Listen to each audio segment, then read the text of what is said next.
Welcome to the back of the Jeep and another Disc Golf Debrief, this time discussing my round having just played with the Storm Disc Golf Radar and Crater.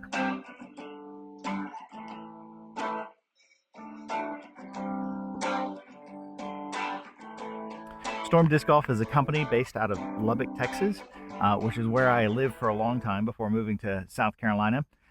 Storm wasn't around when I was actually living in Lubbock, but in visiting home, I picked up some disc of theirs a couple of years ago, and I really love their branding, their story. All the things are really fun about what they're doing. Their disc are molded by Gateway Disc, and they've got two putters in their lineup that I was throwing today out here on the 9 holes at Johns Island. The Radar is a 2-speed, so the numbers are 240.5. And I think this is maybe one of the most accurate set of flight numbers I've ever seen on a disc. It's fairly understable. If you push it on an Anheuser line, it's not going to fight out of that. So I got some nice turnover shots about this.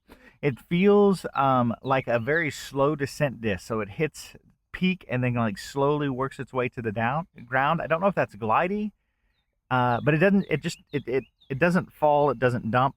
I will say though, the profile is it's not unique.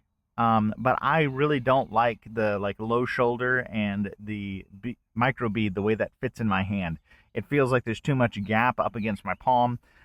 But you can't argue with the shots. It did really well today on the course.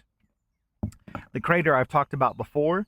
This is supposed to be, I think, an overstable approach disc. So the numbers are 3203, and I just don't think the 3 fade is really there.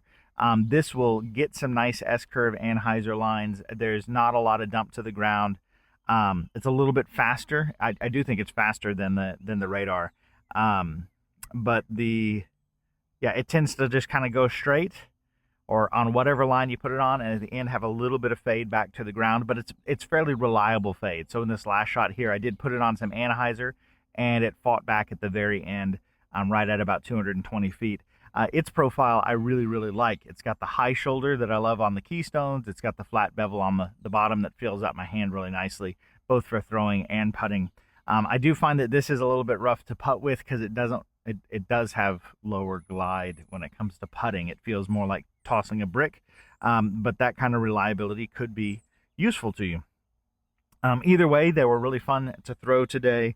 I enjoyed the round a lot throwing these two on this course.